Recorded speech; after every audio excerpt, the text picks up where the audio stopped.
it wasn't until I met my wife that I started appreciating women more. Just the role of my mom growing up, I started realizing, whoa, my mom did so much for me. She sacrificed so much for me. You know, so selfless and put herself last and without even thinking twice. And I think as a guy or as a man, I think we're naturally more selfish, right? We think of ourselves first, and you know, we don't put one foot forward to do something for someone without thinking first, well, what's in it for me? You know, and I think women for the most part are not like that, especially if they're moms. And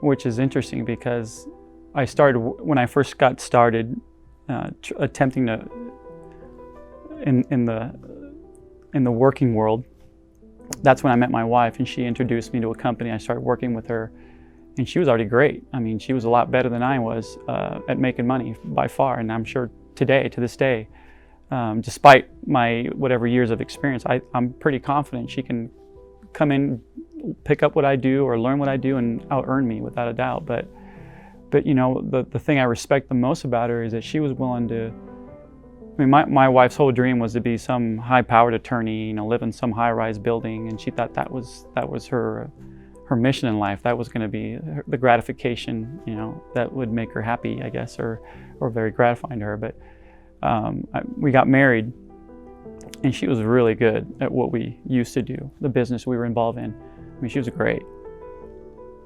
And I had no problem just taking a step back and allowing her to have the limelight and allowing her to have the glory, and I was happy just being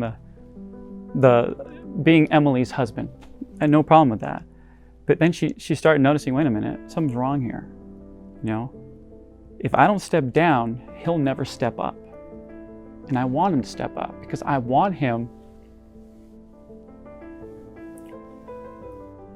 to think more of himself, to be confident, you know, to know he can be the provider of our home, you know, and the scariest thing for me was when she finally came to this conclusion on her own without even consulting me, obviously, but she goes, you know what, I'm not gonna work anymore. And I said, what? She's like, yeah, I'm not gonna work. I'm just gonna be a stay-at-home mom. Freaked me out. I thought, well, okay. And I guess I thought at the time, all right, fine. I mean, I had a stay-at-home mom, and you know, we wanted to start a family. I think she was already pregnant. That's probably why she came to me and said, hey, I'm gonna be a mom. I wanna stay home. I guess what gets me still to this day is I know how hard that was for her. And all this time I was taking a back seat to her. And that was her telling me, hey,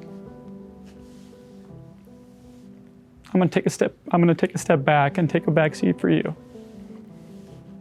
But man, that's the best thing that ever happened to me. Man, I think if I was to look at the word sacrifice, I think there'd be moms in the dictionary. You know, pictures of every mom out there. And my wife's no exception. I mean, she epitomizes that word. I mean, she chose to homeschool from the very beginning. Before we even had kids, we talked about it, and she kind of stayed true to that plan. And that's a sacrifice. You know, not only is it harder, it can be a burden sometimes, but it's challenging. I mean, think about that. All the weight of your kid's education is on your shoulders. It's just nice. It's nice that she's willing to put herself last and think of herself last in every aspect, you know, of her life. And man, it just, what a great example to me, you know. And so, I don't know, I have a great deal of respect, and I really, really value not just my wife, but women in general. Because there's nothing harder than being a mom.